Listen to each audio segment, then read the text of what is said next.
Guys ఒకటే విషయం నాకు తెలిసి ఒక వారం అయితుండొచ్చు.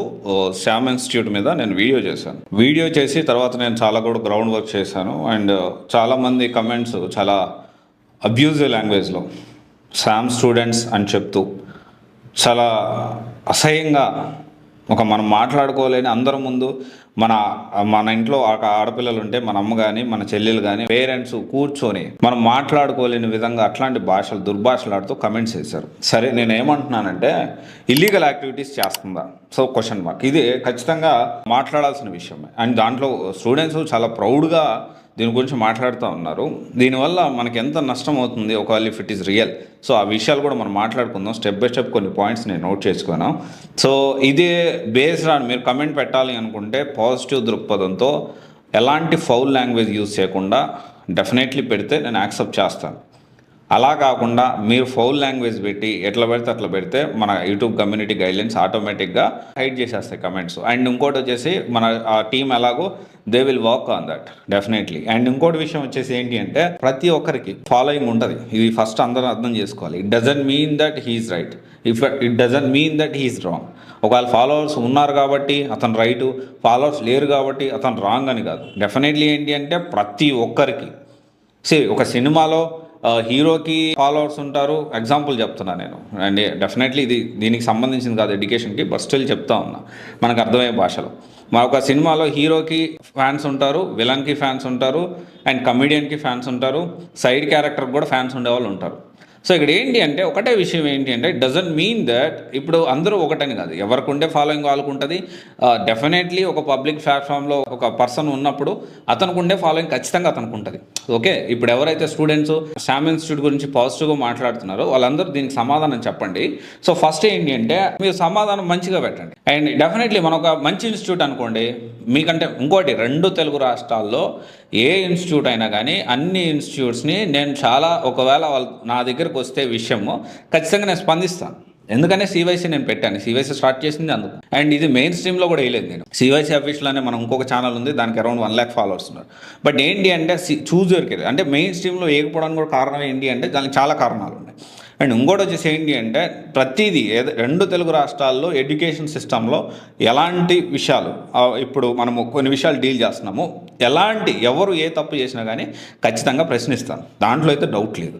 దానికి ఒకవేళ స్పందించాలనుకున్నా కానీ పాజిటివ్ వేలో స్పందిస్తే వెల్కమ్. ఇక్కడ ఏంటంటే at the end of the day స్టూడెంట్కి న్యాయం జరిగితే ఏ ప్రాబ్లం లేదు.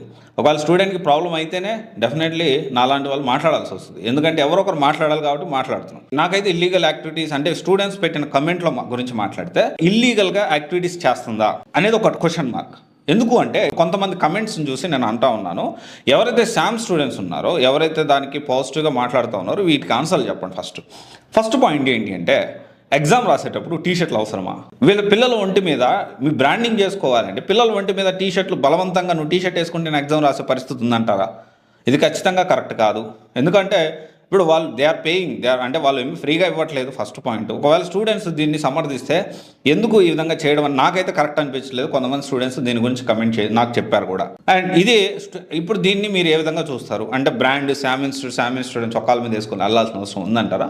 అవసరం లేదు కదా. పిల్లల్ని వాడుకొని బ్రాండింగ్ చేసుకోవాల్సిన అవసరం లేదు కదా. అండ్ మార్కెటింగ్ కూడా టెస్ట్ సిరీస్ క్లారిటీ చెప్పాలి. టెస్ట్ సిరీసా ఏం రాశారు, 1 టెస్ట్ రాసిన 2 టెస్ట్ రాసిన మొత్తం కోచింగ్ మా దగ్గర ఉన్నట్టు మార్కెటింగ్ చేసుకుంటున్నారని కొంతమంది స్టూడెంట్స్ మాట్లాడతాము. ఇది ఎంతవరకు కరెక్ట్? స్టూడెంట్స్ మీరు ఎవరైతే శ్యామ్ ఇన్స్టిట్యూట్ గురించి పాజిటివ్గా మాట్లాడుతున్నారో వీటికి ఆన్సర్స్ చెప్పండి పాజిటివ్ వేలో, మంచిగా ఎలాంటి ఫౌల్ లాంగ్వేజ్ యూజ్ చేయకుండా.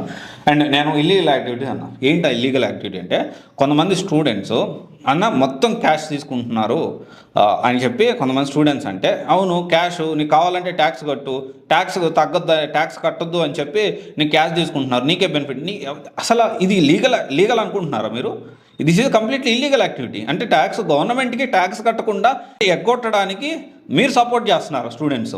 అండ్ మీరు ఇట్లాంటి కమెంట్స్ పెట్టేటప్పుడు మీరు చూసుకొని కమెంట్స్ పెట్టాలి. ఎందుకంటే రేపు మీరు గవర్నమెంట్ సర్వీస్లోకి వెళ్ళాల్సినారు. అనవసరంగా మీరు ఇలాంటి లీగల్ ఇష్యూస్లో ఇరుక్కుంటే అనవసరంగా మీరు ఇబ్బంది పడతారు. అండ్ డెఫినెట్లీ ఒకవేళ ప్రతి స్టూడెంట్ రిసిప్ట్ ఇవ్వట్లేదు అది ఇదని కమెంట్లు వాళ్ళు గూగుల్ రివ్యూస్ కూడా చూశాను మొత్తం నేను. కొంతమంది అంటే గూగుల్ రివ్యూస్ మనం నమ్మాలా అంటే డెఫినెట్లీ వాళ్ళు కాంప్యూటర్స్ కూడా పెట్టొచ్చు. కానీ ఇక్కడ ఒకటే విషయం ఏంటంటే ప్రతి శామ్ ఇన్స్టిట్యూట్లో ప్రతి స్టూడెంట్ మీరు ఆన్లైన్లోనే పే చేయండి, లీగల్గా ఇది కరెక్టు. ఒకవేళ మీరు ఆన్లైన్లో కాకుండా క్యాష్ ఇస్తున్నారంటే దట్ ఈస్ కంప్లీట్లీ ఇల్లీగల్ యాక్టివిటీకి తోడ్పడుతున్నట్టే. ఇండైరెక్ట్లీ మీరు శామ్ ఇన్స్టిట్యూట్ని బదనాం చేసినట్టే. ఎందుకంటే ఇఫ్ దే ఆర్ అంటే వాళ్ళు ఇల్లీగల్ యాక్టివిటీస్ వాళ్ళు చేయకపోయినా ఈ స్టూడెంట్స్ వల్ల వాళ్ళకి అనవసరం బ్యాడ్ నేమ్ వస్తుంది. అండ్ రిసిప్ట్, ప్రతి దానికి రిసిప్ట్ అనేది ఉండాలి. మీరు కట్టే ప్రతి రూపాయికి రిసిప్ట్ అనేది ఉండాలి. ఎందుకంటే కట్టే ప్రతి రూపాయి అంటే వచ్చే ప్రతి ఇన్కమ్ మీద గవర్నమెంట్కి ప్రాపర్గా ట్యాక్స్ వెళ్ళాల్సిందే. వెళ్తేనే కదా మనకు రోడ్స్ అన్నీ. మన చంద్రబాబు నాయుడు గారేమో దాని గురించి నాకు సంపద సృష్టి రావట్లేదు అంటే ఈ విధంగా మీరు కట్టే డబ్బులు ట్యాక్స్ కట్టకుండా లేకపోతే క్యాష్ రూపంలో మొత్తం చేస్తే ఇల్లీగల్ అవుతుంది కదా. గవర్నమెంట్కి ట్యాక్స్ ఎందుకు ఎగ్గొట్టాలి? కట్టండి, ఖచ్చితంగా కట్టండి, కట్టాల్సిందే, కడితేనే మంచిది కదా. అండ్ తర్వాత వచ్చేసి ఒక కోర్స్ని జనరల్గా ఏంటంటే పోస్ట్ పోన్ అయిందని చెప్పి మళ్ళీ డబ్బులు కట్టించుకున్నారని కొంతమంది స్టూడెంట్స్ అంటున్నారు. ఇది నిజమా? ఒకవేళ స్టూడెంట్స్ తెలిస్తే ఆన్సర్ చెప్పండి. అండ్ తర్వాత వచ్చేసి క్యాష్ చాలా ఇంపార్టెంట్ పాయింట్. రిసిప్ట్ కూడా తీసుకోవాలి మీరు. ప్రతి student, not only Sam institute, 2 Telugu రాష్ట్రాల్లో మీరు ఏ ఇన్స్టిట్యూట్లో జాయిన్ అయినా ట్రాన్సాక్షన్ అనేది ఆన్లైన్లో చేయండి. ఆన్లైన్లో చేసి గవర్నమెంట్కి ట్యాక్స్ కట్టడానికి ప్రయత్నం చేయండి. అండ్ తర్వాత వచ్చేసి కొంతమంది పూరిపాకలో క్లాసులు పెడుతున్నారు, తెలిసాక జాయిన్ అవుతుంది అది అన్నారు. ఒకటే విషయం ఏంటి అంటే దాన్ని ఎవరు తప్పు పట్టలేదు. డెఫినెట్లీ పూరిపాకలు ఇంకా చెప్పాలి అంటే పూరిపాకల్లోనే ఇంకా మంచిగా చల్లగా ఉంటుంది వాతావరణం. కానీ ఇక్కడ మ్యాటర్ ఏంటి అంటే కనీస వసతులు, వాష్రూమ్స్, బేసిక్ కమ్యూనిటీస్, ఇవన్నీ బేసిక్ థింగ్స్. అంటే సరే అబ్బాయిలు అంటే ఎక్కడో కూడా పోతారు, that is whole different story. అమ్మాయిలు ఎక్కడికి వెళ్తారు? అమ్మాయిలు వెళ్ళలేరు కదా. వాళ్ళకు ప్రాపర్ వాష్రూమ్స్ ఉండాలి కదా, ప్రాపర్ వాష్రూమ్స్ ఉండాలి, ప్రాపర్ వాటర్ ఉండాలి. అంటే ఫ్రీగా మంచిగా నీట్గా కూర్చొని వినడానికి ఇబ్బంది లేకుండా ఒక ఫ్యాన్లు గీన్లు అన్నీ ఉండాలి, డెఫినెట్లీ ఉండాలి. అంటే మీరు అన్న కొంతమంది కమెంట్ చేయొచ్చు, అన్న ఇప్పుడు ఏసీ కోసం వచ్చారో వాష్రూమ్ కోసం వచ్చారా? అరే బాబు, బేసిక్ కమ్యూనిటీ అది, కనీస అవసరం. అది కనీస అవసరాన్ని డబ్బులు తీసుకుంటున్నప్పుడు ఆ వస్తువులు కల్పించాల్సిన అవసరం నాట్ ఓన్లీ శామ్ ఇన్స్టిట్యూట్, ప్రతి ఇన్స్టిట్యూట్కి అవసరం ఉంది. హైదరాబాద్లోని యూపీఎస్సీ కోచింగ్ కానీ ఐఏఎస్ కోచింగ్ కానీ ఇంకొంతమంది మాట్లాడుతూ ఉన్నారు అంటే మీరు ఏ గ్రూప్ 2 హైదరాబాద్ వస్తుందని భయపడతారు. అసలు నాకేం అవసరం భయపడాల్సిన అవసరం, నాకు అసలు ఇన్స్టిట్యూటే లేదు. నాకు గ్రూప్ 2 ఇన్స్టిట్యూట్ లేదు, యూపీఎస్సీ ఇన్స్టిట్యూట్ ఏ ఇన్స్టిట్యూట్ లేదు నాకు. ఎవరైనా మనం సివైసీ కూడా ఒక ప్రశ్నించడానికి మనం స్టార్ట్ చేసాం ఈ ఆర్గనైజేషన్ అనేది. ఎవరికి కూడా ఇప్పుడు యూపీఎస్సీ కోచింగ్ కానీ, గ్రూప్ 1 కోచింగ్ కానీ, గ్రూప్ 2 కోచింగ్ కానీ ఎవరు మిస్టేక్ చేసినా అది ఎంత పెద్ద వాళ్ళైనా కానీ నేను ప్రశ్నిస్తాను. ఒకసారి చూడండి మన అఫీషియల్లో మనం ఎంతమందిని ప్రశ్నించాము, మనకు ఎంత థ్రెటనింగ్స్ వచ్చాయి, నేను ఎంత ధైర్యంగా నిలబడ్డాను, నేను ఎంతమందికి అడ్డం తిరిగి నిలబడ్డాను, మీరు చూడండి. చాలా మార్పు తీసుకురాగలిగా. అండ్ తర్వాత వచ్చేసి గర్ల్స్కి, అబ్బాయిల కన్నా పక్కన పెడితే అమ్మాయిలకి కనీసం బేసిక్ ఫెసిలిటీ ప్రొవైడ్ చేయాల్సిన అవసరం ఉంది కదా. ఎవరన్నా స్టూడెంట్స్ ఒకవేళ లేదు సార్ మీరు చెప్పింది అంటే ఇక్కడ నేను చేయట్లేదని నేను చెప్పట్లేదు, చేస్తే బాగుంటుంది అంటున్నా. ఒకసారి ఉందా లేదా అనేది మీరు ఒకసారి చెప్పండి, మీరు ఒకసారి క్రాస్ వెరిఫై చేయండి అండ్ దాని కమెంట్ రూపంలో తెలియచేయండి. తర్వాత వచ్చేసి ఫీ రీఫండ్ అడిగితే కొంత కమెంట్స్ చూశాను నేను, అంటే వాళ్ళ గూగుల్ రివ్యూస్ కూడా చూశాను. ఒకవేళ ఇఫ్ ఇట్ ఈస్ రియల్ ఖచ్చితంగా ఇది మంచి పరిణామం కాదు. ఇఫ్ ఇట్ ఈస్ రాంగ్, ఒకవేళ కాంపిటేటర్ ఈ విధంగా కమెంట్ చేస్తుంటే మాత్రం డెఫినెట్లీ దాన్ని మనం ఇగ్నోర్ చేయొచ్చు. ఫీ రిఫండ్ అడిగితే పోలీసులతో బెదిరిస్తున్నారు కరోనా టైంలో అని చెప్పి కొంతమంది స్టూడెంట్స్ గూగుల్ రివ్యూస్ పెట్టారు. సో అంటే అది లాంగ్ అయిపోయింది, దాని గురించి ఇప్పుడు మాట్లాడదలుచుకోలేదు. కొత్తగా ఒకటే విషయం, జాయిన్ అయ్యేటప్పుడే ఎనీ ఇన్స్టిట్యూట్, శామ్ ఇన్స్టిట్యూట్ అయినా ఇంకొక ఇన్స్టిట్యూట్ అయినా ఫీ రిఫండ్ పాలసీ ఏందని తెలుసుకోవాలి. మనం 100% తెలుసుకోవాల్సిన బాధ్యత, చెప్పాల్సిన రెస్పాన్సిబిలిటీ ప్రతి ఇన్స్టిట్యూట్కి ఉంది. ఫీ రిఫండ్ పాలసీ ఏంటి? ఇది basic consumer right. Okay, basic consumer right ఇది ఎక్కువ కూడా బేసిక్ కన్జ్యూమర్ రైట్. నేనేం మాట్లాడినా కూడా కంప్లీట్లీ చట్టాన్ని పరిధిలోకి తీసుకొని with in the limits, with in the boundaries, according to article 19(1)A freedom of speech కింద ఏదైతే ఉందో విత్ ఇన్ ద లిమిట్స్లోనే, బౌండరీస్లోనే ఈ విషయాన్ని మాట్లాడుతూ ఉన్నా. శామ్ ఇన్స్టిట్యూట్ వాళ్ళ ఫ్యామిలీకి వాళ్ళ పర్సనల్ వాళ్ళ కోచింగ్ ఇవ్వట్లేదు, ఇట్ ఈస్ గివింగ్ పబ్లిక్లో అందరికి ఇస్తూ ఉంది.